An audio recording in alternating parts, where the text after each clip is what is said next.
Hi everyone, it's Phil from Lost Weekends with Juliet here. We're at Astley Hall in Chorley. We've been very lucky to be allowed in when it's close to the public. So come and join us and let's take a walk through history.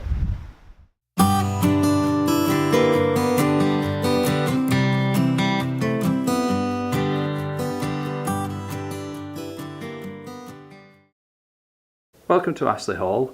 The hall itself was built in 1578 by Robert Charnock. He had a family home over in Charnock Richard, just to the west of here, but due to a fire they decided to relocate a little bit closer to Chorley, which was just starting out as a town. And the term Astley actually is an abbreviation of east, where you get Ast, and ley is the field, so this is the field east of where their family home was. And he built basically the what we call the Tudor side of the hall, which is over to the west side of the hall, forms the oldest part. And there are many extensions over the years, mainly through the 1660s and then the 1700s. So the Charnock family married into the Brooke family through a marriage of Richard Brooke and Margaret Charnock, who was the final surviving heir to the Charnock household. That was in the 1660s, and much of the plasterwork around the Great Hall and the drawing room was from that period, and most of it is still there today. So there was a succession of Peter Brookes, and then Thomas Brookes, and then Robert Brookes, and eventually we ended up getting to the point where the Townley Parkers, another local landowning family, were married into the family through Susanna Brooke marrying the Townley Parkers. And she then became Susanna Horton when her first husband died, and she married Sir Philip Horton. So Lady Susanna lived at the hall all the way through her lifetime. She was one of the oldest people to live here as well, dying in her 90s in the 1850s. The hall ended up in the ownership of Sir Reginald Arthur Tatton, but he actually owned several other properties at the start of the 20th century. So he gifted the hall to the people of Chorley and to Chorley Corporation in 1922. So it was Astley Hall Museum Art Gallery, and it was a war memorial for those who died in the First World War.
So we're here in the oak bedroom, and we have this fantastic tester bed in the middle of the room, under which is a pull-out servant's bed, and it beautifully illustrates the difference between Tudor period relationships between master and servant and the later periods.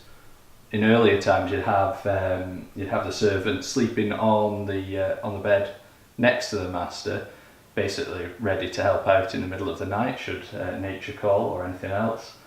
And later they developed a bell system, so the servants actually lived in the back of the hall rather than being out in the more kind of fancy posher areas like this. So they'd just have to ring a bell, and then the servant would come out with prepared food, clothes, or be ready for them for whatever they needed.